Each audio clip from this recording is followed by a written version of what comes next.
Good evening, students. Good evening, all of you. Good evening, online students. You may switch on your cameras, all of you.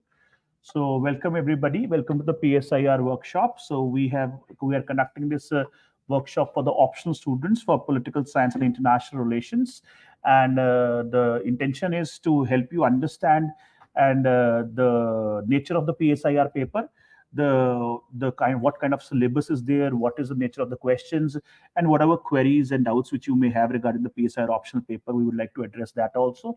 So that is the purpose of this workshop, so that we can help you to make a reasoned choice regarding the choice of your option. Optional choice is a very important choice which you have to make while preparing for civil services.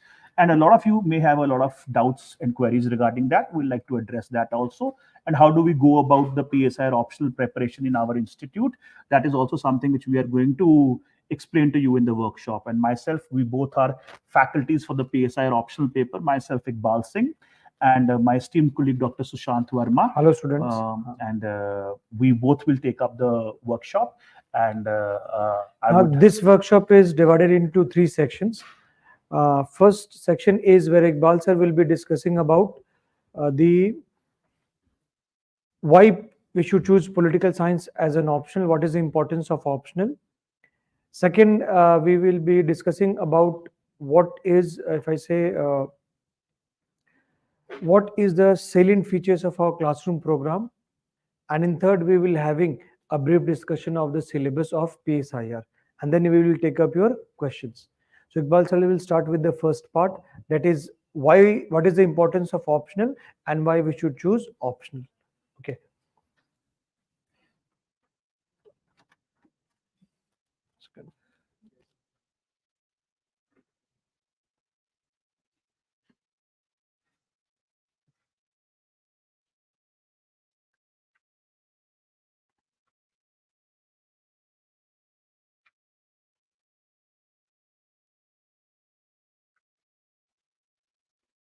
Okay.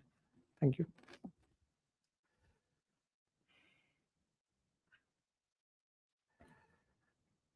So welcome everybody. Let's begin the discussion. I hope I'm audible to all of you, all the online students. So the first thing which I like to, like Sushant sir rightly mentioned, basically there's 3 parts of this workshop. First of all, I'll help you understand why you should choose the PSIR optional paper, why it is one of the most preferred choices as far as UPSC candidates are concerned. We will have a discussion on that. We'll discuss the special features of this PSIR optional paper and why it has been one of the most preferred choices, it has one of the most highest success rates in the civil services preparation. Then, of course, we will also discuss how we take about optional teaching in our institute, salient features of our particular course. And then we'll also, for your knowledge, we will discuss the syllabus of PSIR paper 1 and paper 2. And finally, then we'll open up for Q&A session. So let's start the discussion. So first of all, why you should choose PSIR optional. So as you all must be very well aware, there's no secret that PSIR, Political Science and International Relations optional paper, has one of the most highest successful rates in UPSC. It's one of the most preferred choices for the UPSC candidates, for civil services aspirants. Its success rate is very high. Why is that high, students? There's a reason for that. There is a logical reason for that, why it is high. As far as this optional paper is concerned, when you take up political science and international relations as an optional paper, you are not going to prepare only for 500 marks. That's not true. Yes, as you must be very well aware, optional papers are worth 500 marks. Optional paper 1 is 250 marks. Optional paper 2 is also 250 marks. But PSIR optional students, they do not prepare only for 500. If you are a PSIR optional student, you are able to prepare. You're able to cover the syllabus, which would help you attempt questions worth 1000 marks in the paper. Why? Because the PSIR optional syllabus has a great deal of overlapping with the GS syllabus.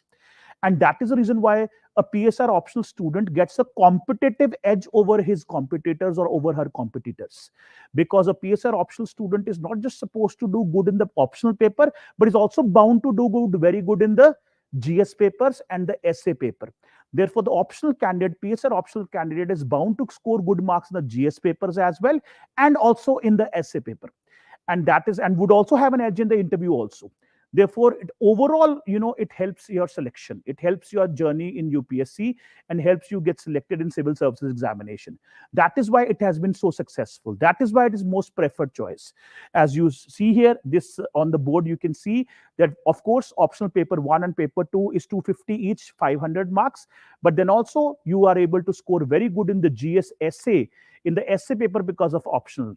Because every year when you look at the essay paper, at least 1 to 2 topics are directly related to PSIR syllabus.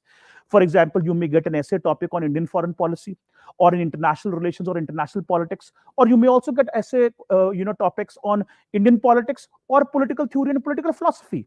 And all these topics are in the PSIR optional.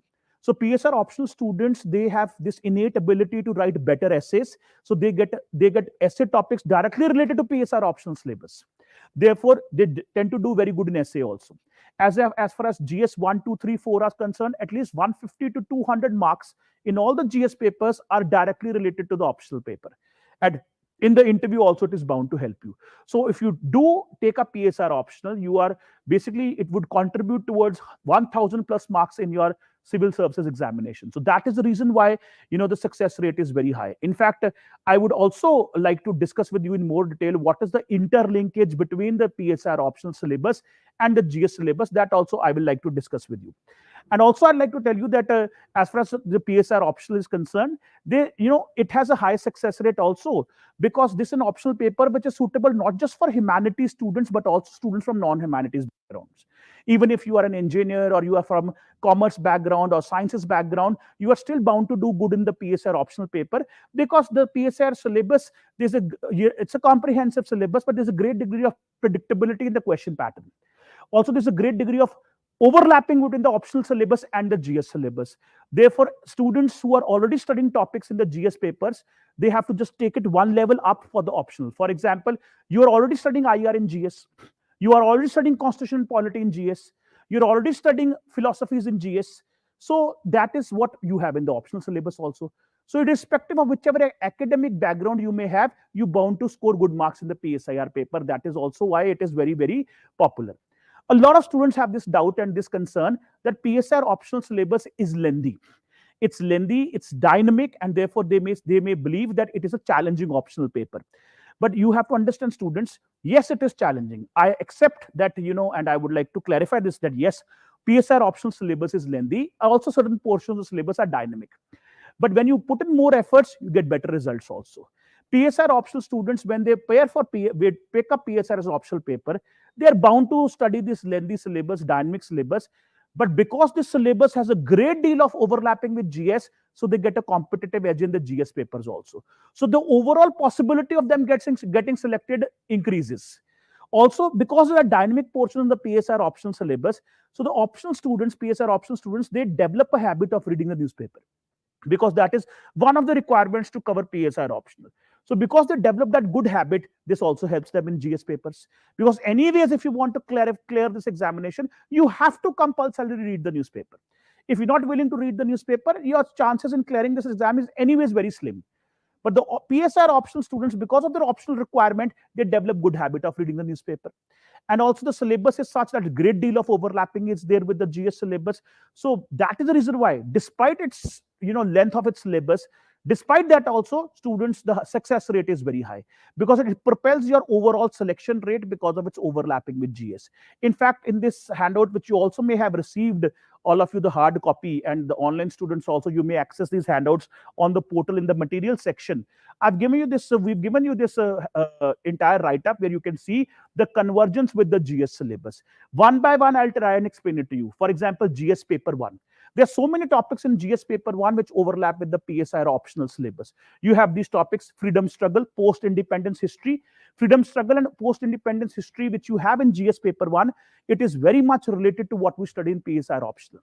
In the PSIR optional, PSIR paper 1, section B, this is studied: the making of the Constitution of India, contribution of freedom struggle, post-independence history. It is part of the syllabus there. Also, these political philosophies are there in the GS paper 1 syllabus: decolonization, colonialism, Also communism, capitalism, socialism, these political philosophies are there in the GS paper 1 syllabus, which are of course very important chapters in the PSIR syllabus. So PSR students, for them it is a cakewalk understanding all these policies. Also the role of women organizations and the relationship, the issues related to development as far as women are concerned, women rights are concerned, which is also part of your GS paper 1 syllabus, and it is there in the PSIR syllabus also. So for PSIR students, it will be very easy to use the philosophy of feminism and address women concerns, issues related to women rights, even effects of globalization. Globalization is there in the PSIR paper 2 syllabus. What is globalization? What impact globalization has on the society, on international politics, on domestic politics? This is very much a part of the PSIR syllabus. So whatever topics you have in the GS paper 1 syllabus related to globalization, you PSIR students are easily able to cover that. Also, you have topics like communalism, regionalism, secularism in your GS paper 1 syllabus, which are also part of your PSIR syllabus. So all these topics of GS paper 1, you're easily able to cover if you are a PSIR student. Then the entire GS paper 2, except few questions related to governance, is covered in PSIR. Because GS paper 2, what is GS paper 2? Polity and IR. And polity and IR that is what the PSIR syllabus is all about. PSIR paper 1 section B is Indian government and politics, and PSIR paper 2 is all about international relations. So entire GS paper 2, a PSIR student, once you have done PSIR, your GS paper 2 is already prepared. You will not have to do a separate preparation for GS paper 2. Therefore, I am telling you, the PSIR students get competitive edge over their competitors because they are able to cover they're able to score good marks in the GS papers also. Especially PSIR students, and our experience has, we've learned from this experience. All our PSIR students, they get very good marks in the GS paper 2. They score very highly in GS paper 2 because it's completely related to the PSIR topic. Then also GS paper 3, there are many topics in GS paper 3 also which overlap with the PSIR syllabus. You have land reforms, topic of land reforms, the impact of liberalization on Indian economy.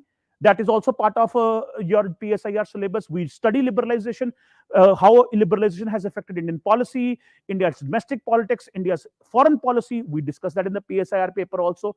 IPR, issues related to intellectual property rights, is there in PSIR syllabus. Environment, climate change, global warming, it is part of GS paper 3. The entire politics of climate change negotiations, the entire politics of environmental negotiations is what we study in PSIR paper 2 and PSIR paper 1 as well. Also, internal security, the role of non-state actors in threatening the security of India, problems like Naxalism, problems like insurgency. These are non-state actors threatening the security of India. This is a part of the innate part of the syllabus of PSIR paper 2. In political science and international relations paper 2, we study role of these non-state actors and all the threats to India's security, whether it's internal security or external security, which are there in GS paper 3. These are covered in the PSIR syllabus. So PSIR students, for them, it will be very easy to address all these questions which are related to India's internal and external security. So this is also covered. Then also GS paper 4, which is the ethics paper. In the ethics paper, the moral philosophers and thinkers which you use to write your ethics answers, all of them are in the PSIR syllabus. Thinkers like Plato, Aristotle, Marx, Gandhi, Aurobindo, Ambedkar, they are in the PSIR syllabus. And all these thinkers are moral philosophers and thinkers are used in your ethics paper. Ethical issues in international relations also, you may get questions on that. That is also there in PSIR paper. So this entire write-up will help you understand that how there is a great deal of overlapping between the PSIR and the GS syllabus and the essay paper also. And that is one of the reasons why students have been taking up this optional paper. That is one of the reasons why it is one of the most preferred choices. And it makes PSIR such a popular choice. And yes, the syllabus is lengthy. Yes, there are dynamic portions of the syllabus. But when you have taken up PSIR optional, you develop this habit of reading the newspaper. You cover a lot of topics, a variety of topics. And this variety of topics, the wide amplitude of the syllabus of PSIR gives you edge in the GS papers also, because of which PSIR has become one of the most successful options in civil services. So this is the reason why people choose PSIR as an optional paper. And secondly, of course, also political science and international relations. What do we study here in PSIR? We study Indian politics, we study political theory, We study international relations, Indian foreign policy. And this is what you are supposed to do as a civil servant also. As a civil servant, you are supposed to make the domestic policy and the foreign policy of the country. You are supposed to understand the politics of the nation. You are supposed to provide better governance. So these are topics which are directly related to the practical life. These are topics which are directly related to what a civil servant may do once gets into the job, and would greatly help in the service also. And that is why students, they develop interest. For example, students who want to be IFS officers, they would have a great amount of interest in international relations, which you study in PSIR. Students who want to have better understanding of India's political history, India's domestic politics, what is the role of caste in Indian politics, what is the role of religion in Indian politics, what is the role of developmental issues in Indian politics, what are the internal security problems of India. Obviously, aspiring civil servants, they get curious to know all of this, and this is directly related to what they're supposed to do as civil servants. So that is also another reason why PSIR has been such a popular choice. So these are all the reasons why you can or you must take up PSIR as an optional. Now, I would request my esteemed colleague, Dr. Sushant Verma, to come here. He will briefly discuss with you PSIR Paper 1 syllabus, and also he will tell you about the salient features of our course.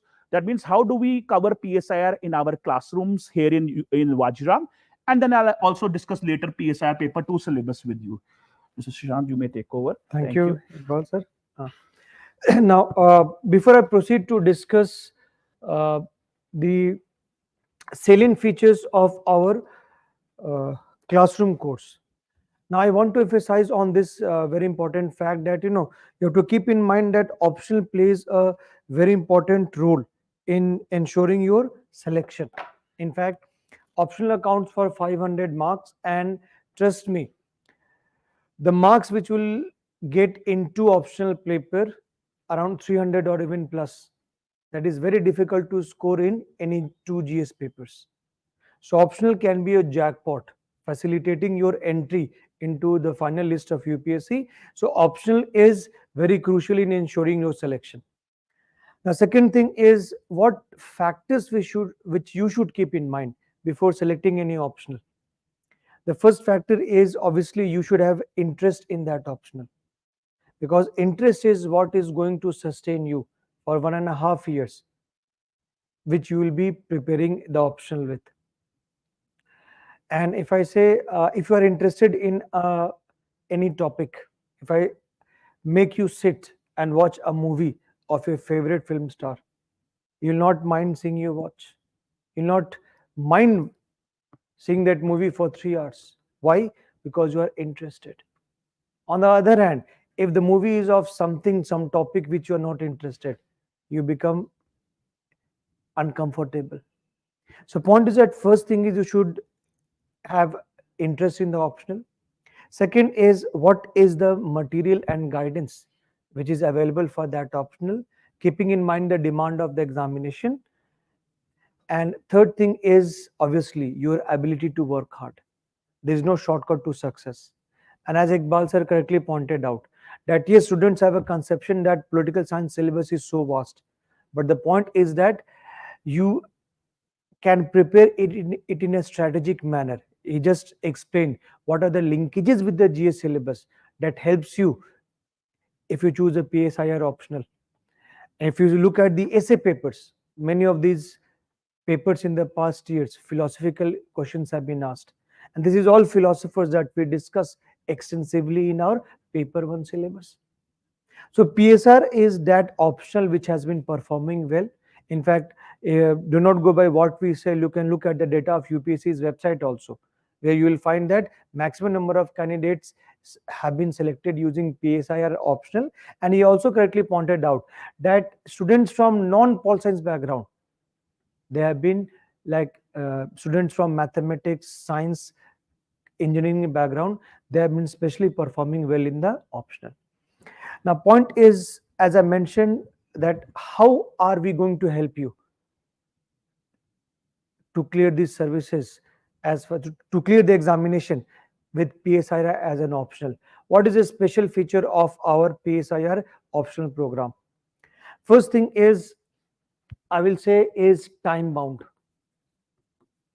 Now, time is very important in the sense that you are investing best of your youth, And UPSC doesn't want a donkey preparation. UPSC wants a strategic preparation. Prepare it to the best of our ability in a given fixed time frame. We do not here teach for 8, 10 or even 14 months. Many students have approached us. They are part of our GS, they have taken somewhere else, you know. So they were feeling cheated. Then instead of promised 7 months, it was extended to 8 months, 12 months, even 14 months. The point is that is not a requirement of UPSC. If you spend so much time on optional, it is going to seriously impact your preparation. You're not going to make it a 5-year plan, Panchvarshiya Yojana, that UPSC has also abandoned, so that Indian government has also abandoned 5-year plan. Indian government has instead preferred Niti Aayog, strategic planning, bottoms up planning is there. So what is time bound is very important, and that is why our promise to the students is cover it in 5.5 months. That is very important to help you focus on other aspects of the syllabus also. So time bound is very important. Your time is precious, and if your time is getting wasted, it is by 12 months, 14 months sometimes. That is, and we personally feel that is not why you are here. That is why we are here. We are here to help you clear the examination, not to make you a scholar. If you develop love for the subject, you can study it after you clear the examination. But your primary goal is time-bound preparation, and that too in a strategic manner. Second things I would like to emphasize is our classroom coaching focuses on one-stop solution. Now, one-stop solution is we are here to help students in every way. We give you not a dictation. That is not our modus operandi. That is not our pedagogy. We focus on conceptual clarity. Our classroom is interactive.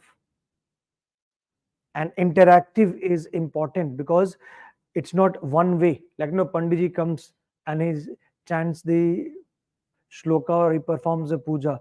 Whatever he chants, nothing is understood. It's not the case. We focus on crystal clear conceptual clarity. And moreover, we focus on developing interlinkages among the syllabus, paper 1 and paper 2 topic. For example, all of you refer to the material, okay? And on, if I say syllabus is given to you, and paper 1 section A, if you see, what is the second topic? Theories of state. And refer to paper 2 section A. What is the second topic in paper 2 section A? State in comparative perspective. So when we teach you state, we teach you comprehensively. When we teach you state, we teach you comprehensively, covering state in both paper 1 as well as paper 2. For example, on page number 4, can you see the concept of power is given? Just before political thought, page number 4, can you see the concept of power is given? And when we teach you concept of power, we also teach you concept of power in international relations paper. Come to page number 7 of your material. And page number 7 of your material, that 6th bullet from the top. Can you see key concepts in international relations? National interest, security, and power, balance of power. Now, on page number 8 of the material, just before section B, the last topic, topic number 11, can you see contemporary global concerns? And which are contemporary global concerns are given? Democracy, human rights, environment. Okay. Now come to, all of you come to page number 4 again. So democracy, human rights, and environment are given in paper 2 section A. And page number 4, can you see the, just before political thought, the 7th bullet, say 8th bullet from the 6th bullet from the top, the topic of democracy. Can you see it talks about democracy? Just above that, can you see rights is there, where you have to discuss the concept of human rights. So when we teach you in such an integrated way that we are focusing on the development of the interlinkages among both the topics. That reduces your number of topics. And the material which will be circulating in class is a well researched, concise material that has been prepared from standard books, and that is one stop solution. We are emphasizing on that point. Our focus is not on dictation, our focus is on explanation. Our focus is on helping students develop conceptual clarity from all the dimensions, so that when our students appear in the examination, they are at ease in attempting any question from the list of the 28 questions which UPSC gives you. You will be spoilt with choices. So our material will be sufficient for the purpose of the examination. Combine it with class notes, that will be sufficient for the purpose of examination. And keep in mind that this optional is a part of your main examination. And in your main examination, your selection will depend not only on how much you know, but what you are actually writing in those 180 minutes. That is going to decide your selection. And that too, while addressing the demand of the question. So that leads us to a very integral component of our program is answer writing. Now, answer writing is an integral component of our syllabus with discussion of the PYQs, previous year's question. Because keep in mind, your guidance that whether your preparation is going good or not is simply syllabus and PYQs. Suppose we cover a topic on rights, we cover a topic on democracy in paper 1, or we cover theories of IR in paper 2. Then you have to go through the previous year's question. This gives you an idea how questions have been asked in the past, and are you able to tackle that questions comfortably or not. So we will be discussing PYQs, previous year's questions, extensively, and focus will be on answer writing. Because ultimately in the main examination, it is a test not only of your knowledge, but also of your answer writing skill. So in answer writing, where we will be conducting weekly test. Suppose we teach 6 days, on the 7th day, that will be a topic. Question will be asked on all the topics which will be taught in the past week. We also cover for fortnightly test. We also provide model answers. And at the end of the course, we conduct full length test. Keep in mind that there's a saying, practice makes man oblique woman perfect. So this is practice. That's what will help you in the examination. Answer writing practice is a very integral part, because just having a theoretical understanding without not knowing how to tackle a question will not help you. I told you the very reason why students are here, the very reason why faculty is here is to help you clear the examination by preparing you in such a strategic manner. So answer writing and tests is an integral part of our course. And last but not the least, I will focus on the personal mentorship. Now this personal mentorship, it is not provided by any third person, but is provided by faculty itself. If you have any problem with understanding a topic or any problem in tackling the syllabus or anything, even beyond that syllabus, we are here to help you. And this association does not end when your course ends. When you appear in the mains examination next year, we were ready to help you with current developments which have a great probability on coming in examination. So just keep in touch with us. Our students can reach out anytime to us. We'll be sharing our Telegram IDs also. We also form a group also where students can share their concern and believe in one-to-one mentoring, whether it is online students, whether it is offline students. So we are there to handhold you in your preparation.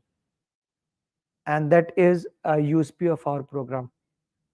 So this is a brief discussion about salient features of our program. And time and again, if I have to choose the most important aspect, I will choose time-bound preparation, one-stop solution, giving you everything. And third, I will choose is answer writing.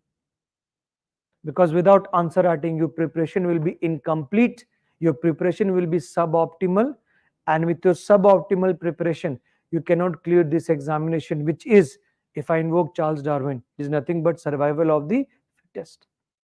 So how you are going to make yourself fit? By developing answer writing, along with developing conceptual clarity, learning the application of whatever has been taught to you, keeping in mind the demand of the question.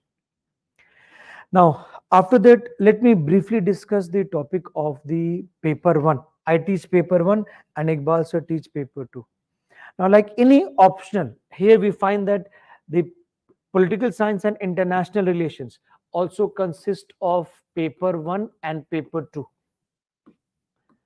Paper 1 and paper 2, and paper 1, here we find that it consists of section A as well as section B. And if you see the way the questions are asked in mains, 4 questions come from section A, 4 questions come from section B. Equal weightage is important. It's not that in some places it deals with political theory and this deals with IGP, Indian government and politics. So it's not that like you teach political theory for 8-9 months and then you wrap rest of the syllabus in 3 months. It's not justice, because the very nature of the syllabus is question are asked, you have to give equal weightage to paper 1 as well as paper 2, and within a paper intra-sectional weightage should be equal. Similarly, paper 2 consists of section A, that is comparative government and politics and international politics, and second is section B, that is Indian foreign policy. Now you have familiarity with section B of both the papers, given the fact that you also you are taught, you also study as GS Polity, and you will have familiarity with section B of paper 2, which is Indian foreign policy, because you will be discussing India's foreign policy in GS also. But similarity ends there. In optional, you have to write an academically rich answer. And this is the mistake which many students do. They proceed with a GS approach in optional that will not help them fetch good marks. If you write a GS answer, general studies answer, you will be getting general marks. Optional is a specialized knowledge. In GS we deal the topics superficially. In optional you have to go into much greater depth. So you have to use the theoretical perspectives which you have read in section A of this paper, both the papers. You have to also link it with the perspectives of the various thinkers and scholars which you will be studying in both section A of both the papers. For example, if I talk about Indian foreign policy, you must be reading in newspaper articles by C. Raja Mohan. He is a realist. So while writing question on international relations, we may quote his realist perspective. When you study Indian government and politics, you must be reading about Pratap Bhanu Mehta's article. You must be reading Christophe Zafrelé, and you have to invoke their assessment. And that is what is going to make your answer, optional answer, academically rich. If you just write GS answer, you will be getting a general marks. If you want to score best, you want to score more in both the section B of both the papers, you have to write an academically rich answer. And that's how your training will help you how to write that answer. I said answer writing is an integral part of that course. And here we find that if you see your syllabus, total 11 topics are mentioned in section A. 10 topics are mentioned in section A and 11 topics are mentioned in section B. And in paper 2, you find 11 topics are mentioned in section A and 8 topics are mentioned in section B. Total number of topics overall is 40. 21 here, and you can see 19 here. But do not get intimidated by length of the syllabus. I told you the way we teach in the class is developing interlinkages. and that helps you cut down the number of topics, because most of these topics are some of these topics are overlapping. That reduces the number of topics from 40 to less than 35. And let us see what is the nature of the paper 1. Now if I talk about paper 1 political theory, as you can see in this your syllabus also, now paper 1 section A, for the sake of simplicity, I have divided into ideologies and concepts. I have divided into political thought.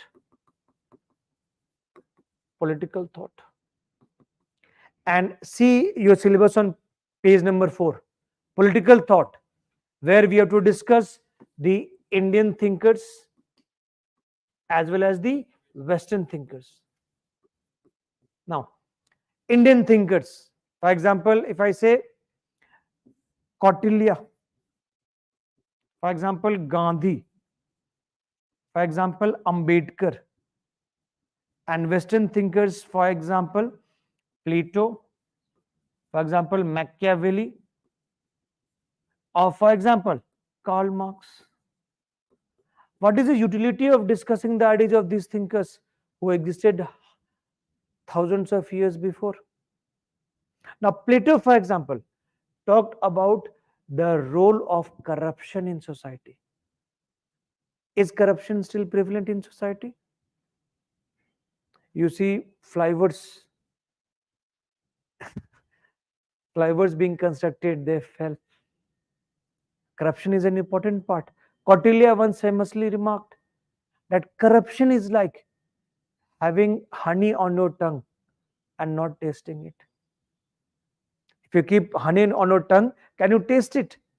It's not possible not to taste it. So corruption cannot be eliminated. Corruption can be checked. And so Kautilya focused on what role corruption plays in public life. He talked about there are 40 ways of embezzlement, how corruption is done, and what he said is still relevant today. In fact, Machiavelli also talked about role of corruption. And Machiavelli talked about separating religion from politics. Is it today's theme? You must have heard about secularism. Secularism was added in Indian preamble in 1976. Sovereign Socialist Secular Democratic Republic. Machiavelli was the first thinker who talked about reduction of role of church in politics. Politics has to be autonomous, independent of religion. Ambedkar said, in India, political democracy is meaningless without socio-economic democracy. What is political democracy? All of you are adults here. Political democracy means equality in political sphere. One person, one vote, one value. So value of vote of a rickshaw puller and Mukesh Ambani is the same.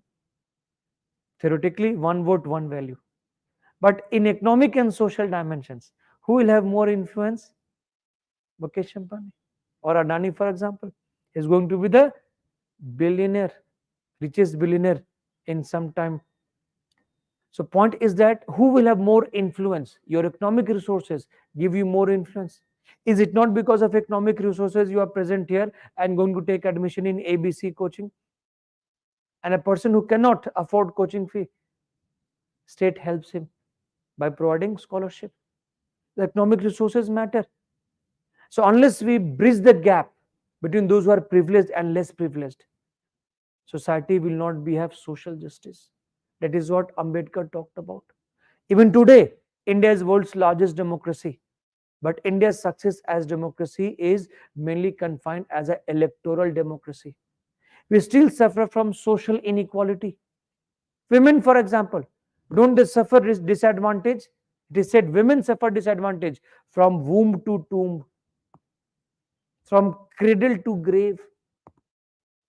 You must have heard about female infanticide, female feticide, the preference for a male child, and that is replicated at all the stages of life. So unless discrimination against women is removed, unless this inequality in society on basis of caste is removed, unless this great disparity in wealth is reduced, India will not be a example of successful democracy. So we have to achieve democracy in social field, economic field, as well as political field. This is exactly what Dr. Ambedkar, the framer of India's constitution, talked about. And that is why, listening to their views, we can draw insights from their ideas which help us solve problems of the society which we face today. That is the utility of studying what this thinker said. And this will be immensely useful for you in your ethics paper also. UPSC asks quotation. Gandhi's quotation, Ambedkar's quotation. You have done extensively here. It is very easy for you. Now, talking about ideologies and concepts. Now, ideologies, I just mentioned, for example, your syllabus talks about different ideologies. Feminism, Marxism. Marxism is derived from ideas of Karl Marx. His ideas were responsible for the Cold War. World was divided after Second World War into Eastern camp and Western camp. How this US bloc, capitalist bloc, was challenged by socialist bloc. And 20th century was predicted to be a socialist century. But when Soviet Union collapsed, it was said death of socialism. So point is that this is ideologies we have to discuss. Ism, feminism, liberalism, socialism, all isms. In fact, nationalism is also an ideology. If I have to define ideology, it's simply a set of beliefs or ideas which are used to justify or criticize an existing order. Bhagat Singh was inspired by ideology of nationalism. And he said, Britishers need to be kicked out from India. Freedom struggle was influenced by ideology of nationalism. We have to discuss what are the main features of these ideologies. Yesterday, I think Sitaram Yechuri, he passed away. He was a leader of CPM. He was the leader of CPM, Communist Party Marxist. How it is different from Communist Party of India. So, ideologies impact. BJP, for example, is said to be cultural nationalism. Did Prime Minister went to Chief Justice house for this Aarti? That is cultural nationalism. And you can see example in our everyday life. And here concepts. Now concepts, if you can see your page number 4. We have to discuss concepts like rights. We have to discuss concepts like democracy. We have to discuss concepts like equality. Now, very easy way to understand these concepts is what is mentioned in preamble to India's constitution. What does India's constitution says? India has to be a sovereign, socialist, secular, democratic republic. And I just discussed Ambedkar's views on democracy. There are various dimensions of democracy: political democracy, social democracy, economic democracy. Similarly, equality, political equality, social equality, and economic equality. Now, rights, when we discuss about rights, in India, for example, we have multicultural rights given to minorities. For example, if you are a motorist, you are driving a two-wheeler, law says you have to wear the helmet. But Sikhs are exempted from wearing helmets. The special exemption has been given to them. That is an example of recognition of minority rights. So which type of rights are there? Socio-economic rights, political rights, which are more important? What are the concept of human rights? What is the philosophy behind concept of human rights? All this we will be discussing. And here, these ideologies will help you understand. For example, what is equality in view of feminists? Feminism will say equality means women are not confined to the household. Women shall be given equal opportunities like men in the political sphere. Recently, Indian Parliament passed 106 Constitutional Amendment Act, which gives women 33% reservation in Lok Sabha and Vidhan Sabha. Why this 33%? Jitni abadi utna hak. If I say, a feminist will say this is clever ploy of males. Ideally, it should be given 50%. Others will say, why this crutch of reservation? Why do we need reservation? Why can't we empower women? Why can't we encourage political parties to give more tickets to women? That itself will ensure that women have a better representation in the parliament. Which is a better way, reservation or empowerment of women? I will say both. Both are needed. So feminists may be different in their view, and socialists will differ in their view. What is it these concepts are like? And that is what we are going to discuss here. Discuss views of the thinkers, discuss view of the scholars. And whatever you discuss in paper 1 section A will be used in paper 1 section B to write your answer in an academically rich manner. For example, all of you come to page number 5 of yours, of the handout which you have given, page number 5. And page number 5, can you see topic number 1B, the very first topic? What is that topic? Says perspectives of Indian national movement. And what are the perspectives given? It talks about liberal, socialist, Marxist, radical, and Dalit perspective.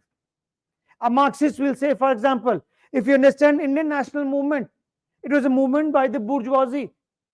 Gandhi, for example, Marxists say, he was never interested in empowerment of the masses. Whenever masses were at the stage of radicalization, Gandhi used to call off the movement, non-cooperation movement. Why Gandhi called off non-cooperation movement? A Marxist will say, because he was a leader of the middle classes, bourgeoisie, privileged classes. And that's Gandhi called off non-cooperation movement because he was in fear that masses will become radicalized and that will endanger the privileges of the privileged class. Bipin Chandra, a semi-Marxist nationalist historian, he says no, Gandhi believed that the excitement of the masses, the commitment of the masses is less than that of an activist. And Gandhi knew when to withdraw the movement for an honorable exit so that masses can be prepared for next round of agitation. True struggle strategy of Gandhi. So national movement has been interpreted differently by a Marxist, by a semi-Marxist nationalist historian. So whatever we have discussed in ideologies, I'm going to look at Indian nationalism from that lens of ideology.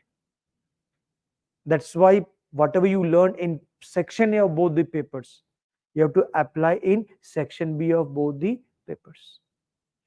Now moving on to that, here we find that in paper 1 section B, you can see topics are like dealing with constitution, and then I will say some of the applied topics are there for the sake of simplicity. Now some of the applied topics, for example, what is the role of caste, role of ethnicity and religion is there. We have to discuss social movements in India. And see the last topic, which is there on paper 6. Can you see the last topic of paper 1 section A? What is that topic? It talks about social movements, civil liberties and human rights movement, women's movement, and what is the last topic of paper 1 section B? That is environmental movement. If you see your handout which we have included, that is a handout on Chipko movement. That is a part of environmental movement, and UPSC has asked the question on Chipko movement.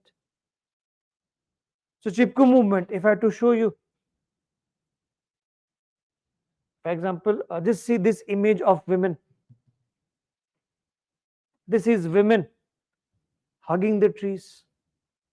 Chipko movement. Why did they hug the trees? They tied sacred threads to the trees because their survival was crucially linked to the survival of the trees. If trees are there, then we will be here. And Chipko movement, it launched environmentalism in India, environmental movement in India. And Chipko movement is also said to be an example of what we'll be studying in detail. It is said to be an example of ecofeminism. That how ecological feminism, which is there's a close link between women and nature. Most of the culture, they depict women, they depict nature as women. How there's a close link between women and nature? Both nurture life. A woman nurture life in her womb, and later woman also nurtures the child. Same is mother nature. And both nature and women, they are exploited by men. That's what ecofeminism says. So here, this is environmental movement is what Ramchandra Guha says. That is empty stomach environmentalism. Now, empty stomach environmentalism means Chipko movement was an example of ecofeminism. It was also example of empty stomach environmentalism. Who is empty stomach? Poor people. So unlike West, where environmental movement was led by scientists, in India, it was led by women, poor and marginalized communities, because their livelihood, their sustenance, their existence was dependent on protection of environment. And Chipko movement was the first expression of protest against environmental degradation, which adversely affected the life of those marginalized people on whom this was their livelihood depended.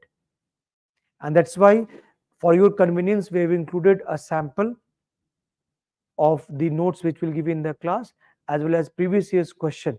You can see UPSC had asked a question in 2019. What is the significance of Chipko movement? And from the concise handout which we have given, you can straight away answer that question. What is the significance of Chipko movement? So here, that's what we will be discussing in this part. That is paper 1, section B. And when I talked about the constitution, obviously, we will be discussing in greater detail the making of constitution, the three wings of the state, legislature, executive, and judiciary, in greater detail than what you study in GS Polity. And I told you, to make your answer academically rich, you have to link it with the theories, views of the scholars. And that's how it will differentiate your answer from a GS answer. You have to study role of caste, religion, and ethnicity, for example. Does caste influence politics? Yes. Forget about me. See the composition of India's cabinet. Prime Minister Modi is an OBC. Rajnath Singh is a Thakur. President Draupadi Murmu is the first ST woman to have reached the highest constitutional office.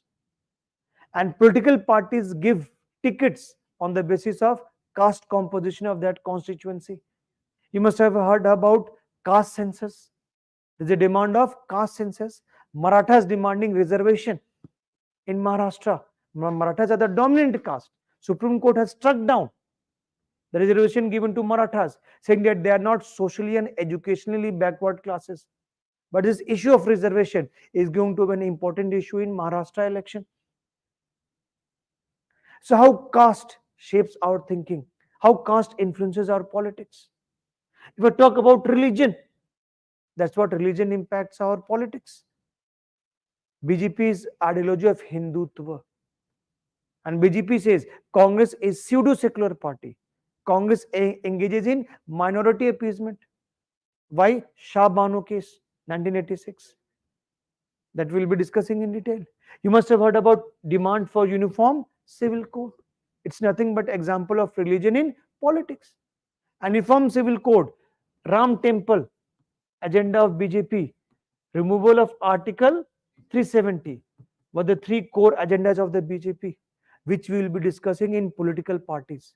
Can you see on this paper 1 section, this page number 5 of your material?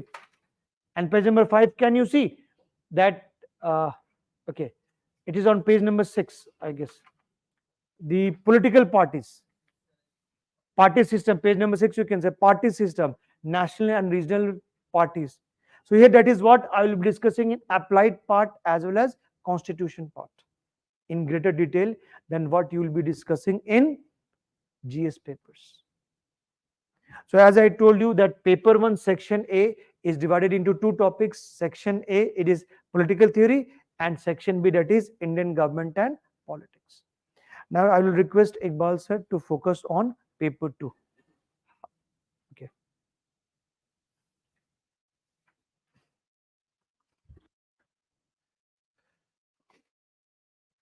Thank you, Sushant sir. Thank you so much. So, as you just had a discussion with Sushant sir on the salient features of our program and also the syllabus of PSIR 1, PSIR paper 1. Similarly, I will have a discussion with you on the syllabus of PSIR paper 2, which is related to international relations and Indian foreign policy.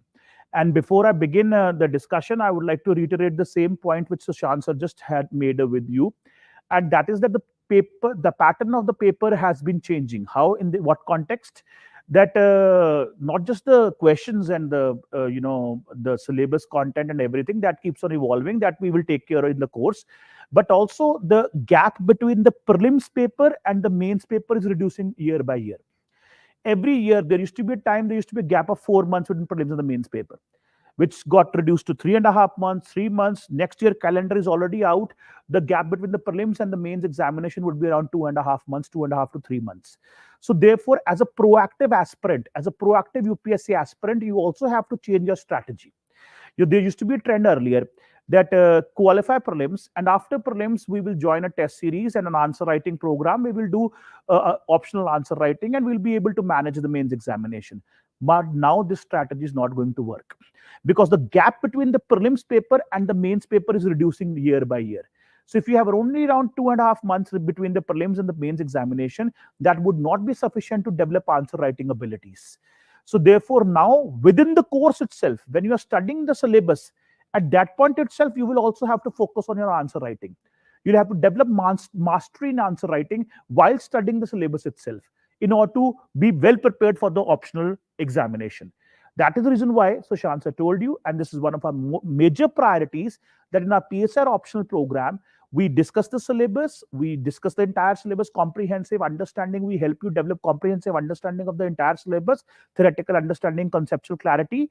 We give you examination ready study material notes for all chapters of the syllabus, and then we also discuss all previous year questions.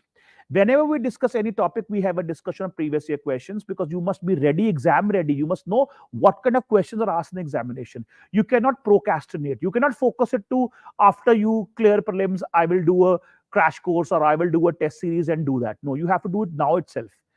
Also, we do weekly test. Answer writing program is part of the program, part of the course. Weekly tests, class tests, regularly answer writing workshop will go along with the course, so that your answer writing abilities are developed along with the course, because we cannot afford to postpone this after the prelims examination. If you're postponing this exercise after the prelims examination, you will not be able to do that. You'll waste one mains exam. In the second attempt, probably you'll be able to do it. So therefore, during the course itself, this should be the essential portion of the course itself, essential ingredient, answer writing program. So answer writing program, test series, mentorship, and discussion of PYQs are essential features of our course here. And that's why Sushant sir told you that's one-stop solution. So I wanted to reiterate that point again. And now I would like to discuss the syllabus of PSIR paper 2 with you. So like you just discussed with Sushant sir, PSIR paper 1 syllabus. Similarly, in PSIR paper 2 also, you have two sections, section A and section B. So section A and section B, so I'll discuss one by one with both the sections with you of PSIR paper 1 and PSIR paper 2 both. So you may go to page number 7 of the handout which you have received, on which you have the syllabus of PSIR paper 2. So PSIR paper 2,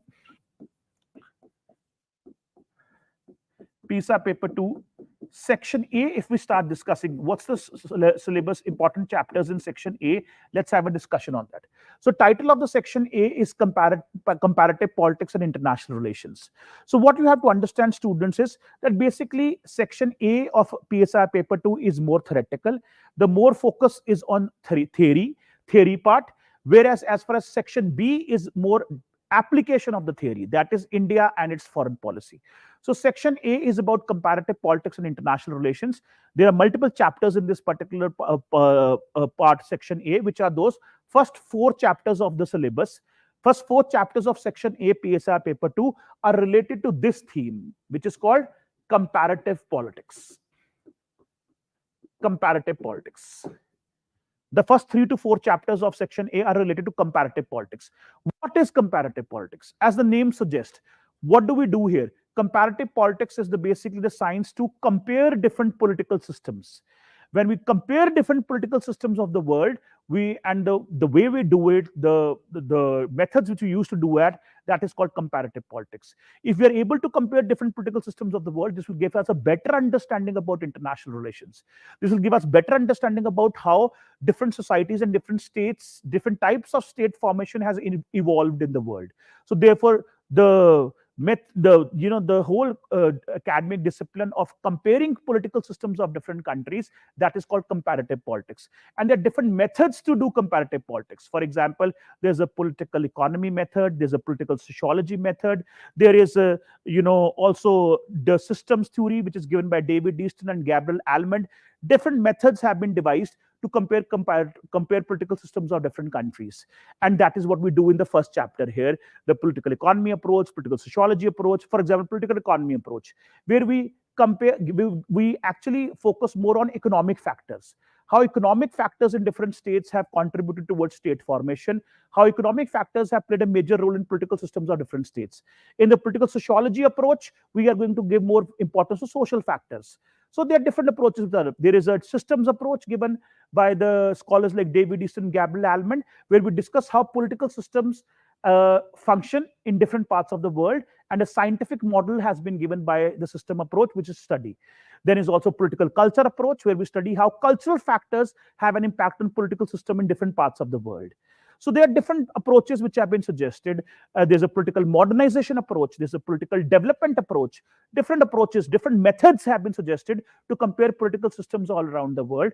That is what we do in this first chapter of comparative politics.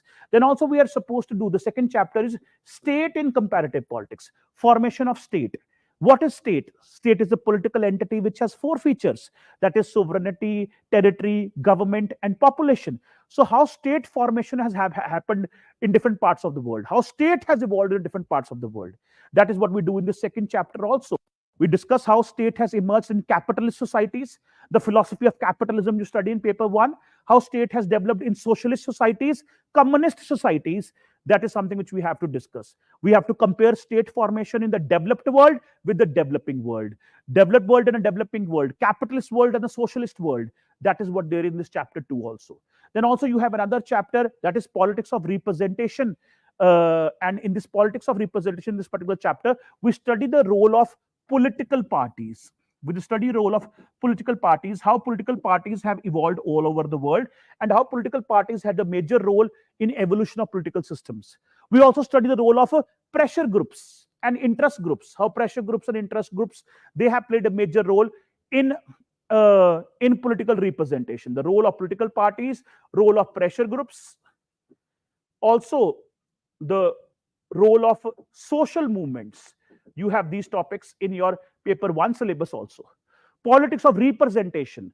We have representative democracy in many parts of the world. So which are those institutions and which are those important factors which play a role in politics of representation? Of course, we have to focus on role of political parties. We'll study how political parties are different in the developed world as compared to developing world. What is the difference between political parties of the developed Western world and the developing world? What is the difference between the social movements of the developed world and the developing world? Also, the role played by different pressure groups or interest groups. For example, in our own country, we have many various pressure groups. These Kisan unions, which were involved in the farmers' protest, they have been acting as a pressure group, and they have been, having an impact on the Indian policymakers. So, how pressure groups of developing world are different from the developed world, and how social movements of the developing world are different from the developed world. Like, for example, Sushant sir just gave you an example of the Chipko movement. So, what is Chipko movement? It's a social movement which was done for an environmental cause. So what is the difference between the new social movements, old social movements? All this we study in the politics of representation in this particular chapter, which is politics of representation and participation. And in the next chapter is the chapter of globalization. In fact, this chapter of globalization is mentioned in multiple chapters in the syllabus of PSI paper 2. In PSI paper 2, at various places you will find globalization. So we are going to do a detailed discussion of globalization. What is globalization? Integration of the global market, integration of the global economy, emergence of a common single integrated market at the global level. That's called globalization. How globalization has affected world politics, how nature of world politics have changed because of globalization, how state has changed because of globalization, how sovereignty has changed because of globalization, what has been the response of the developed world from as far as globalization is concerned, what has been the response of the developing countries as far as globalization is concerned. This is also part of the paper 2 section A syllabus. And because globalization has a differential impact. Globalization, the way it has affected the developed countries is very different the way it has affected the developing countries. What is a Marxist perspective on globalization? What is a liberal perspective on globalization? Philosophical perspectives on globalization. All of this we study in these chapters which are related to globalization. A detailed study we do that. Which are the global institutions? Which are international liberal institutions which have played a very important role in implementing the theory of globalization in the world? These institutions are known as Bretton Woods institutions. They are also in our syllabus. Bretton Woods institutions. What are Bretton Woods institutions? After Second World War, or around the time of Second World War, a lot of countries of the world and their leaders, especially Western countries, European countries and North American countries and their leaders, they met at a resort town called Bretton Woods in New Hampshire in USA. And in this resort town, Bretton Woods, they signed an agreement to create international liberal institutions. And which were these institutions? IMF and World Bank. International Monetary Fund and World Bank. And these IMF and World Bank were created by signing this agreement in America called Bretton Woods Agreement. Because the agreement was signed in this resort town called Bretton Woods. The name of the town was Bretton Woods. That's where the conference was held of the world leaders. Therefore, the agreement was known as Bretton Woods Agreement. That is the reason why IMF and World Bank, these institutions are also known as Bretton Woods institutions. So this is also in the syllabus. Detailed study of IMF, detailed study of World Bank, WTO, World Trade Organization. How these institutions have played an important role in strengthening globalization and implementing globalization in the world. That is also what we study in the syllabus. This is also in the paper 2 section A syllabus. Then the most important chapter of the entire paper 2, the most important chapter of the entire paper 2 is the chapter of approaches to study IR. Approaches to study IR. In fact, my paper 2 classes will start with this chapter. This is the foundation of PSIR paper 2. Without having a comprehensive understanding of this chapter, you can never get good marks in PSIR paper 2. The most important chapter is approaches to study IR. Approaches to study IR. And in other words, we also very often describe it as theories of IR. Theories of IR, theories to study IR. Approaches are also described as theories of IR. So there are multiple theories which have been prescribed, which have been given by philosophers and IR experts to study international relations, to analyze international relations. For example, there's a theory called realism. Very important. There's a theory called idealism. There's a theory called Marxist perspective. You also have the systems approach. You also have the theory of functionalism. And there are many more. Postmodernism, post-structuralism, constructivism, English school of thought. There are so many such theories. These are different theories which have been proposed to understand international relations. These are approaches to study IR. These are theoretical narratives to study IR. There's a realist perspective to study IR. There's a liberal perspective to study IR. For example, globalization is a liberal concept. Collective security is a liberal concept on the basis of which UN has been created, United Nations. Whereas realism gives more importance to power struggle. Realism gives more importance to national interest. Then you have a Marxist perspective, which gives more importance to the economic divide in the society, at the global level. According to the Marxist, the rich countries have been exploiting the poor countries. Global North has been exploiting the global South. So these different theories have been proposed to understand international relations. This is the foundation of PSIR paper 2. PSIR paper 2 classes will start with this chapter in which we study all the theories. And why it is important? Because, theories, you would get questions on theories in examination, but these theories, these approaches, we are supposed to use them in all PSIR paper 2 questions. Whenever you get any question on any of the topics of PSIR paper 2, you have to give theoretical perspectives. Then only your PSIR answers will become different from GS answers.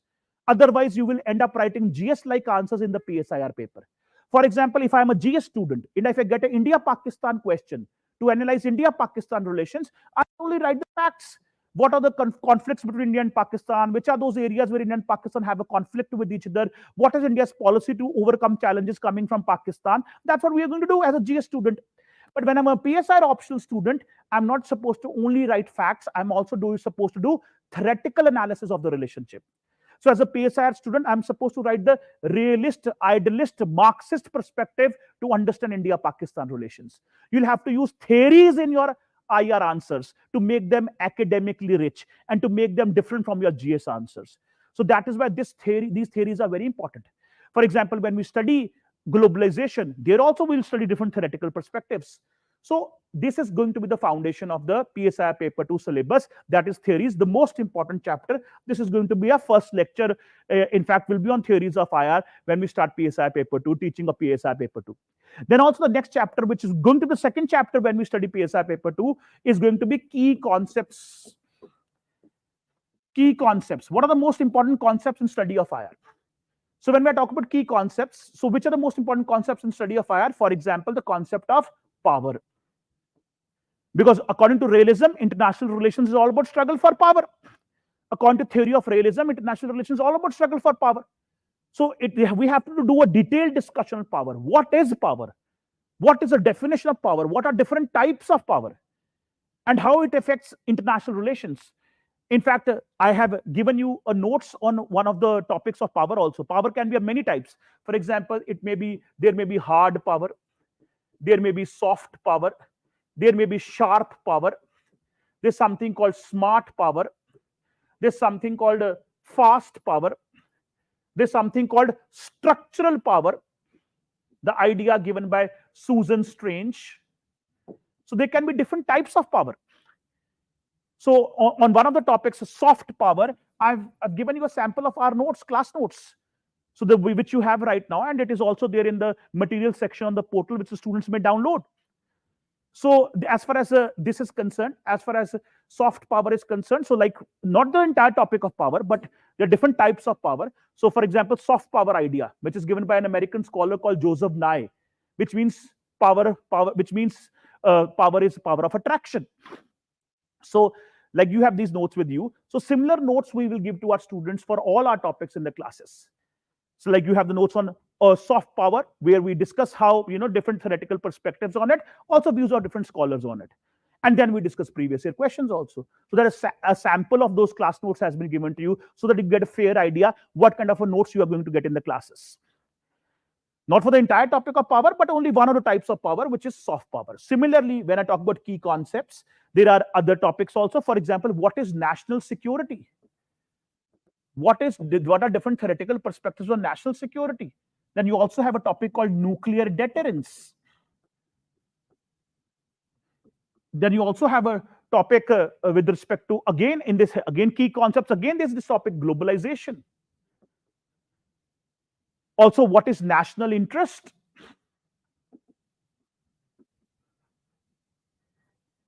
These are all key concepts to study IR. National interest, security, power, nuclear deterrence, even the idea of balance of power, the idea of collective security.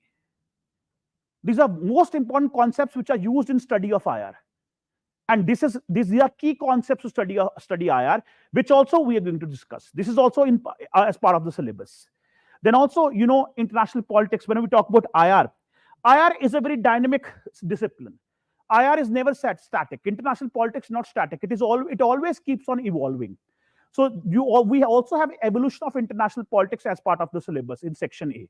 So once we do key concepts, theories of IR, key concepts, then we study evolution of international politics also. For example, there used to be a period called Cold War period. So that's in our syllabus. Detailed study of Cold War. What was Cold War?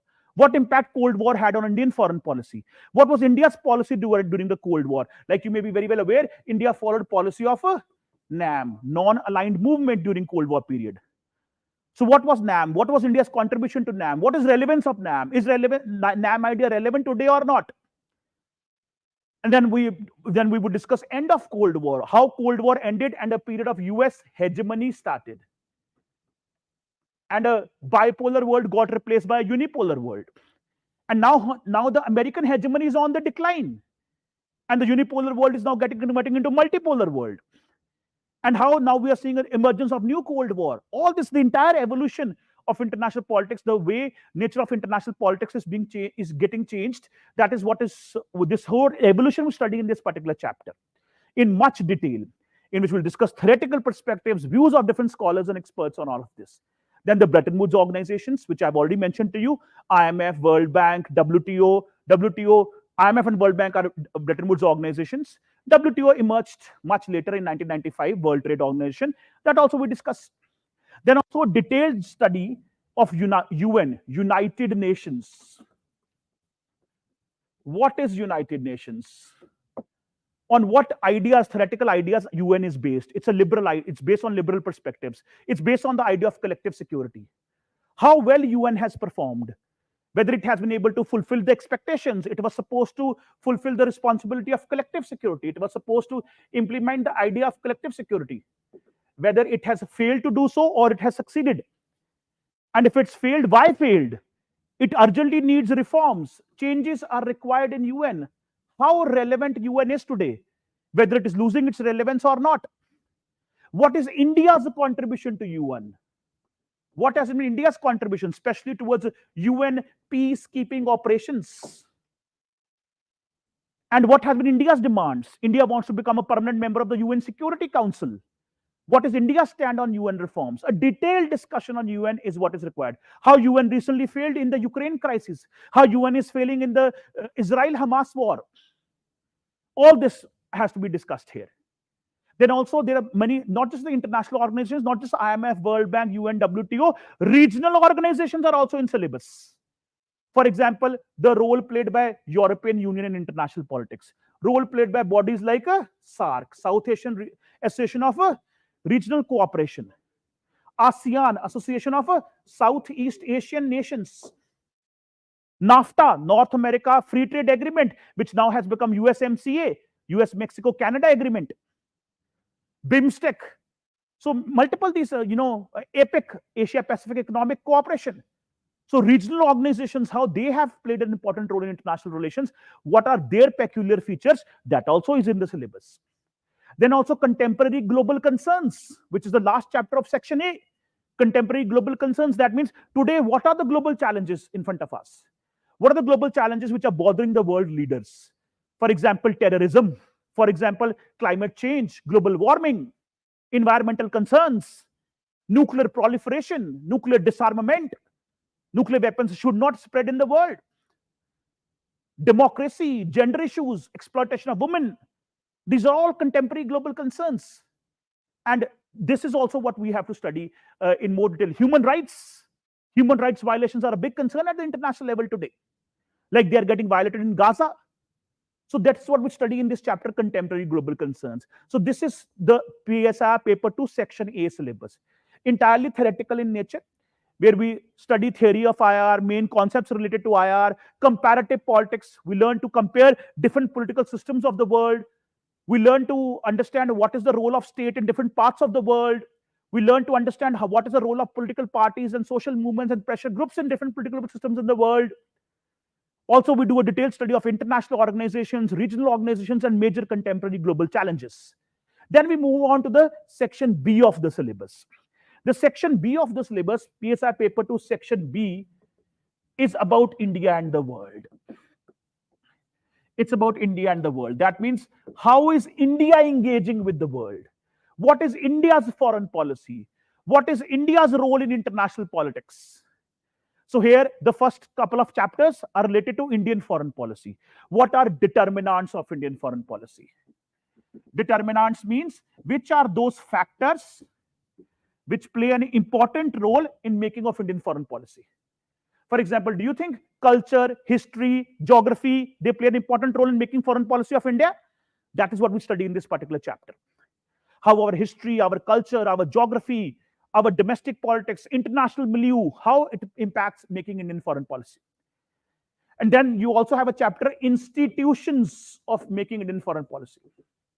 Which are those important institutions which are involved in making Indian foreign policy? Do you think MEA is involved? Ministry of External Affairs, Prime Minister's Office, National Security Advisor, the role of Parliament, the role of Cabinet, the role of the National Security Council? These are important institutions which play an important role in making Indian foreign policy. So these are the first couple of chapters, the determinants of making Indian foreign policy, which are factors responsible for making our policy, and which are institutions involved in making Indian foreign policy. What is the role of IFS officers, foreign service officials, Ministry of External Affairs in making foreign policy? So that is what we study in these chapters. And then is the next chapter talks about South Asia, politics of South Asia. India and its neighbors. South Asia, of course, means India and its neighbors. So that is what we discuss in the next chapter. Once we are done with this, institutions of foreign policy making, and also the determinants of foreign policy making, then the next chapter is India and South Asia. India's relationship with South Asian countries, India's relationship with South Asian neighbors, and whether we have been able to encourage cooperation in South Asia or not.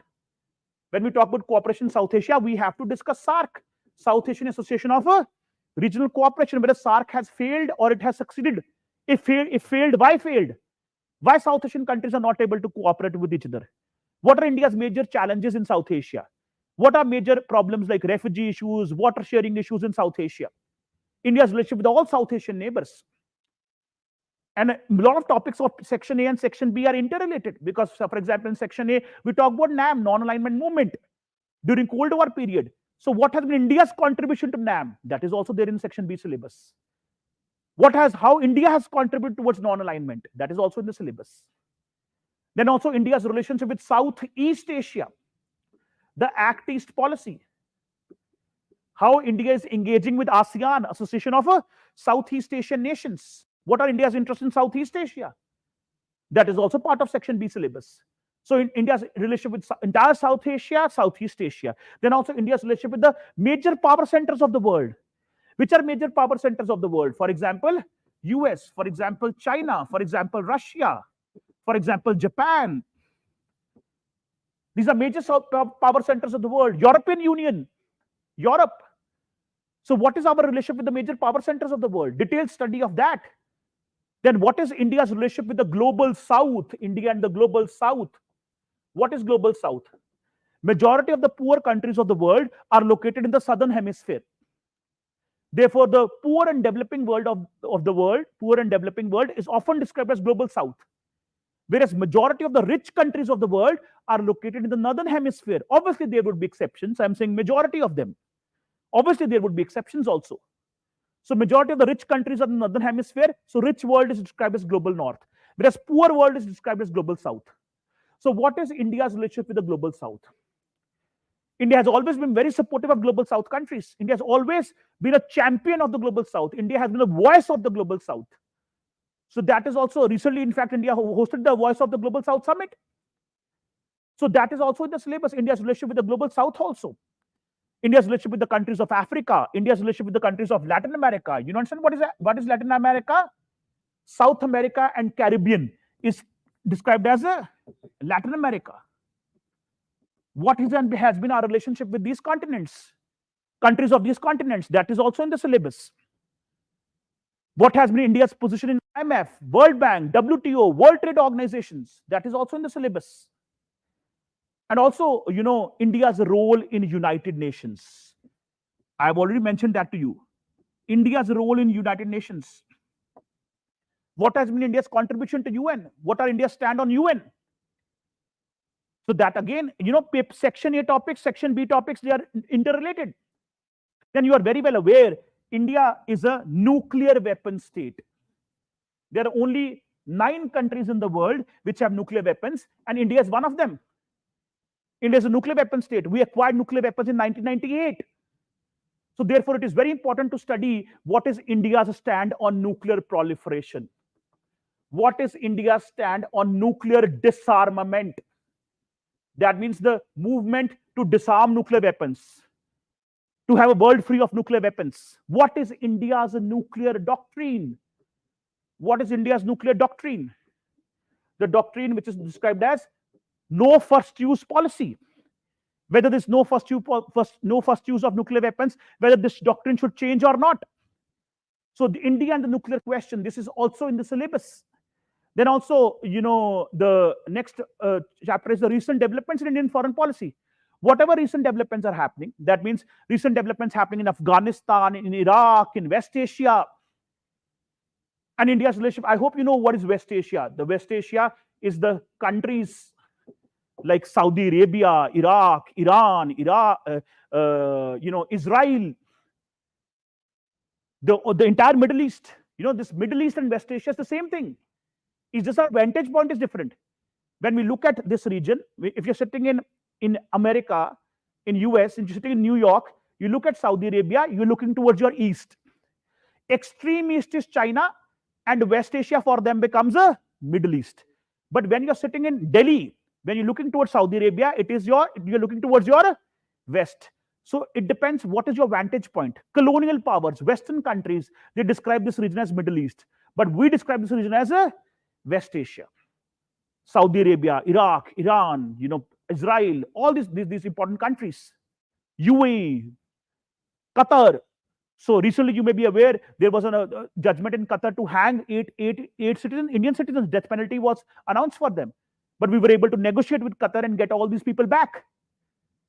So India's relationship with these West Asian countries, India's relationship with countries like Afghanistan, which has been in the news because of the American war, which has been there. America tried to make it a democratic country. America has failed. America withdrew in 2021, which led to the revival of Taliban. India's relationship with Israel, India's changing relationship with Israel. So all the recent changes which are happening in Indian foreign policy, with respect to West Asia, with respect to Afghanistan, with respect to Israel, that is also in our syllabus. Israel right now is on the verge of a war with Iran. Israel and Iran are rivals, whereas Israel and Iran are both friends of India. India has good relationship with both of them. How are we managing this? What is this new grouping which has emerged called I2U2? India, Israel, US, and UAE. How is this changing our West Asia policy? All of this we discuss. This is also in the syllabus. India-West Asia relationship, India-Israel relationship, India-Afghanistan relationship. This is also in our syllabus. So this also we shall do. So all of this is mentioned in a PSIR paper 2 section B. And also what is India's vision for a new world order? A new world order is now emerging. A multipolar world is emerging. We are today living in a post-pandemic world. And what is India's vision for this new world order? What are India's expectations? What is India's narrative of this new world? That is also in the syllabus. So these are all the topics in the syllabus of PSIR paper 2, section A and section B. Section A is comparative politics in IR, theory of IR, more theoretical in nature, a detailed study of international organizations and regional organizations and contemporary challenges and key concepts in IR. That's the theory of IR. You have to understand more important concepts of IR. You have to understand theory and approaches of IR to have a better understanding of international relations. Once you do that in section A, then we go to section B. And section B is India's relationship with the world, India and the world, India's relationship with the major countries of the world, South Asia, Southeast Asia, major power centers, Africa, Latin America, West Asia, India's contribution to UN, India's stand on nuclear weapons. All of that is in the section B, paper 2 section B. So this is the syllabus of PSIR paper 2. So this is what we study. These are all the chapters which we study in PSIR paper 2. This will give you a good hint of what you are expected to do in PSIR paper 2. And as you know, I'm going to take lectures on PSIR paper 2, and Sushant sir would take lectures on PSIR paper 1. We are the both faculty members. So I've done a detailed discussion of this entire syllabus. Now we will like to open up the floor for Q&A. If you have any questions, any doubts, any queries regarding the optional, you may feel free to ask your questions, and we'll be very happy to answer your queries. Mank is asking, should I take optional after completing GS course, or with GS course attempting for the 2026 examination? Now, Mank, if you are taking 2026 examination, I will suggest that you take now, given the fact that you will be finishing your optional as well as GS by end of April, and then from April to December you can focus on revision as well as answer writing. You can join our test series also that will be offering and hone your answer writing skills. Have a command, have repeated revision also, and till December you prepare for mains, and from January 2025, so January 2026 onwards, you can start preparing exclusively for prelims. That will be ideal for you. Timing of class will be from 2:30 to 5 o'clock. Okay. Yes, any questions would you like to ask? Yes. As we know that PSIR is a dynamic nature, Mhm. kind of document put the newspapers, magazines, and the recitals provided by the institutes are enough to cover the dynamic part of the nature. Yes. What? Can you repeat your question? Yes. The PSIR Uh-huh. has a Uh, yes. Yes. would the recitals Um, and the newspapers yes. Yes. would be enough to complete the dynamic nature. Yeah. You are supposed to. Our expectation from our students is that you read the newspaper. Read the newspaper, but in as we are an optional student, you have to do one thing. You have to read only one newspaper, not both of them, not Hindu and Indian Express both. Read one newspaper, but read articles of the both. You get the point what I'm trying to say? That you have this editorial and opinion page in Indian Express and also in a Hindu. So read articles of both, but read the full newspaper. You read only one, either Hindu or Indian Express, but read articles of both. Why? Because there are important scholars who write in Indian Express and also in Hindu. Scholars related to Indian political system, also IR. And we would like to quote them in our examination. For example, C. Raja Mohan, for example, Happy Mohan Jacob, Sham Saran, our former IFS officers. So they write in different newspapers, so you have to do that. So reading, our expectation from you is read the newspaper comprehensively. And then, as far as the enrichment part is concerned, that is how you will use these expert viewpoints in your answers in PSIR paper that we will do for you. So, whenever we provide you notes, for example, Scroll you down. may have got the soft power handout today. So, if you open up the soft power handout, so if you go to the soft power material which you have received, so if you go to page number 3 of your handout, so on page number 3, you can see I have given you viewpoints of Shashi Tharoor, Peace Top Down, and Vinay Sahar's Buddhe on India's soft power policy. So these are views which have been taken from their articles in the newspapers. If you go to page number 4, of the same handout, you can see I've given you views of Happy Mohan Jacob, Chinmay Garekhan, and Suhasini Heather on India's soft power policy. So these are views which are taken from their articles written in various newspapers and magazines. So this donkey work we will do for you. So we will gather all these expert viewpoints from their different writings in different platforms, websites, magazines, newspapers, and this will be part of our notes. So you will all get all this ready-made material and you will be able to quote this in your examination and will help you get better marks. But yes, our expectation is that you at least read the newspaper yourself. That will help in your intellectual maturity. And whatever expert viewpoints you would need to academically enrich your answer, that will be part of the notes which we give it to you. So we'll provide you all that. But you must at least read the newspaper yourself. And if you are reading the newspaper, that is more than sufficient on your part. Nothing else would be required. Now, Shivani, I think I have outlined the benefits of what is utility of PSIR if you choose the optional. That will help you in GS extensively in essay as well. So you may opt for the PSIR. And regarding, if you're not done college study, doesn't matter. UPSC requires a graduation degree, and you can have faith on us that whatever is required, that we'll be able to give you. Regarding another question, scroll above. Now, another question was asked, yes, above, a bit more, yeah.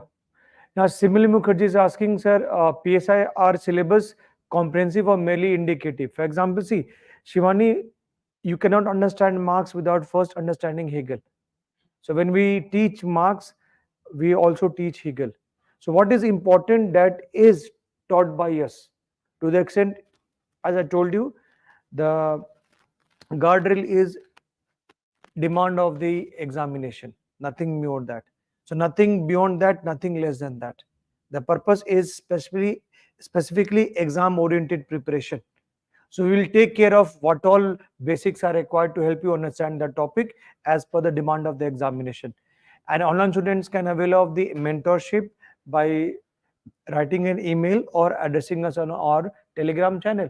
We'll fix a mutually convenient time, and then whatever problems you are having, we can have a chat over Zoom that. meetings also with Yeah. online students. And you know what? Simily's question reminds me of one thing: that why are you supposed to join PSIR classes if you want to join? In fact, we are even willing to help if you are not even our students. We are always there for you. But why do you join? You join to make your job easy. A lot of people, they may have studied political science in their colleges also, and they may do it on their own as well, and people do it also. There's no harm in doing that. But why do you join a coaching program? Because you want to make your job easy. You want some external help, and some Scroll people who down. would help you, teachers and mentors who would help you clear the exam. So that's what we are supposed to do here. So when you join the program here, exam ready study material will be provided to you. We're not going to recommend you to read any books, because the exam ready study material is there, which is prepared as per the requirement of the examination. The content has been taken from all the good books and has been concised in a manner that it will fulfill the requirement of the examination, which would also include current affairs material. Whatever current developments are happening, for that also we'll provide you material which is required from the PSIR point of view, from the requirement of the optional. So that all that we will do for you. Answer writing we will do for you. Mentorship will do for you. Our job is to make your job, life easy, so that we can help you in your journey to qualify the exam, taking up the optional paper. That is why all this is included in that, and you need not worry for that, and that will be taken care of. And also, no, there are questions. Online students have been asking questions. What is the difference between GS and PSIR answers? I told you in the course of discussion. GS is a very superficial analysis of topics, and you are not supposed to go into academic depth of topics. But for example, you have the globalization topic in GS papers also. But in that, you will only define what globalization is and what impact it has on Indian economy, Indian society. But when you do have the same topic in the PSIR paper, we will use scholars, philosophers, and theories to understand the impact of globalization. The Marxist perspective, realist perspective, liberal perspective, views of different scholars. So in optional, we go more in depth, more academic depth is required. Similarly, that academic depth must reflect in your answers also. Your PSIR answers has to be different from GS answers. They have to be academically rich answers. And how do you write academically rich answers? That's exactly what we are going to do throughout the course. And you will develop mastery over this, how to write PSIR answers, better answer writing abilities. And as you go through the course, you will automatically be able to understand all of this. Now Abhishek is asking what is the difference between GS polity and IGP section. Now first of all, as Iqbal sir correctly pointed out, that I have also discussed that GS you do a superficial analysis, and in PSIR paper 1 section B IGP you go to the more in-depth analysis, like from theoretical perspective, like from, if I say, views of the scholars. I discuss the same thing, that how to study Indian nationalism from the perspective of various ideologies. And GS polity, if knowledge will help you, but it will not be sufficient to help you prepare for the optional, because optional you have to delve into much depth to give a academically rich answer. And Shivani, answer to your question is dynamic portion is important, but the very nature of GS paper is also that many of the topics are dynamic. So if you have a fear of current affairs, I say master your fear, because ultimately whatever you are studying in PSIR, the dynamic sections, that will be taking care of your GS needs also. So it's how ek panth do kaj, if I say, with one stone you are killing two birds, and that will help your preserve, that will reduce your burden as far as GS is concerned. Yes, all offline students will also get the access to the videos that is in a recorded format, and classes will be held 7 days a week. So 2:30 to 5. How do we intend to finish the syllabus in 5.5 months, in 5.5 months? That classes in our institute are held very professionally. 7 days a week we intend to keep you engaged until unless we, God forbid, any one of us falls sick. We are not going to announce any holiday. So 7 days of we keep you engaged. We have the weekly test and everything, and that's how, in such an intense manner, when we do it, then only we are able to finish the syllabus within 6 months. So that is why we rarely would give holidays. Very obviously there would be one odd holiday in a month or two. They will be there, but no fixed weekly holiday is there. Now, Simil is asking regarding mentorship. I told you we can fix a mutually convenient time. As far as online student is concerned, you need not visit the institute for it, because what we are going to discuss in an offline mode, we are offering you an online mode. Today we are living in a digital world. There are so many so many mediums available. We can have a Zoom meeting. We can have a communication over the social media handles. All those opportunities are there, and we will use that. We use that for our online students. We also have a dedicated Telegram group for our online students, and they can get in touch with us anytime. And we can also have Zoom meetings to provide the necessary mentorship. So that will always happen. Optional batch will start on 6th of October, 2:30 p.m. and recorded sessions are available for a limited period of time. It's not will be available for entire 5.5 months. Yes. Those if your classes are colliding with GS program, there are multiple GS batches running. You can request for your shifting to that batch. And the management will cooperate with you in doing that. Your GS batch, because multiple GS batches are there, so you can take another GS slot. So if you can take an 11 a.m. or a 5:30 batch, and they will change that for you. And Shivani, it is a irrelevant question. It doesn't matter. You want to be an IPS officer, or you want to be an IAS officer or an IFS officer, it doesn't matter. You take a PubMed or PSIR. It is not going to be of no consequence. So basically, you take that optional, which will help you get selected. It will help you, in which you are interested, and you will enjoy reading it, and you will be able to use that optional to select to achieve your selection, which will propel you towards success. Your specific service choice is not related to the optional choice. Don't make that correlation. It is not correlated. Currently, I am enrolling a GS PS2 batch, May batch. Is it the right time to enroll in optional PSIR now, or should I join optional in June batch next year? No, I think you should join optional now, because you are a foundation batch. If I say there's 2 years course.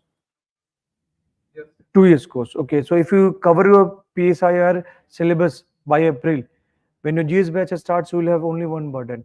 And moreover, you are just having classes 3 days a week. So you have sufficient time, you can utilize it to cover your optional. So that next June, when you start your GS foundation batch, you are already covered with your optional paper, and that time you can use for revision and test series. Okay. Now, my basic is not completed because I started foundation batch just before 2 or 3 months. Doesn't matter. I told you, yes, you will be able to cover. The point is your interest, good quality material and guidance, and third is your ability to work hard. If you are going to tick all the right boxes, trust you will be in a good position. And keep in mind, you have an early bird advantage. Utilize your time judiciously. That's what I'm telling you to join it now. Answer writing session for online students, you will have access to portal. On the portal, we'll have a special facility for online students to submit their answers. So it will be done in a digital format. Yes, yes, please.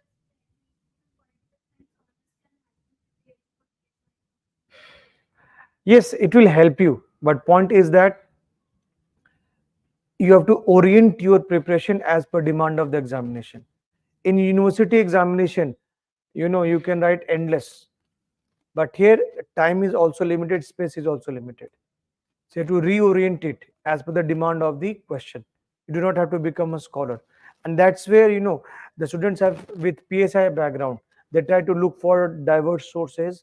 They try to look for, broaden their scope, which dilutes their preparation.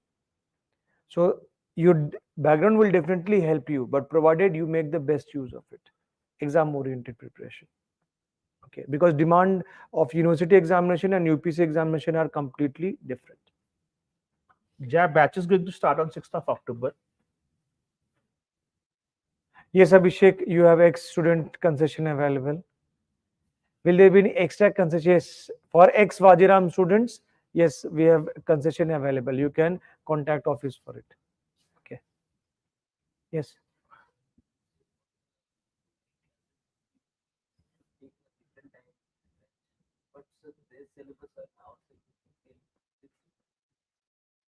No. I didn't get your point. Mean live batches?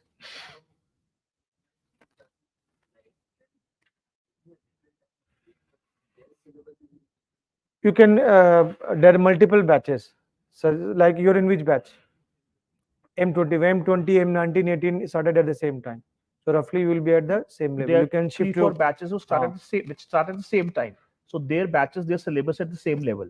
So if you're in M20, so M18, 19, 20, they must be at the same level Yeah. of the coverage of syllabus is concerned. So you'll be able to manage. Anyway, we are identified by lecture number.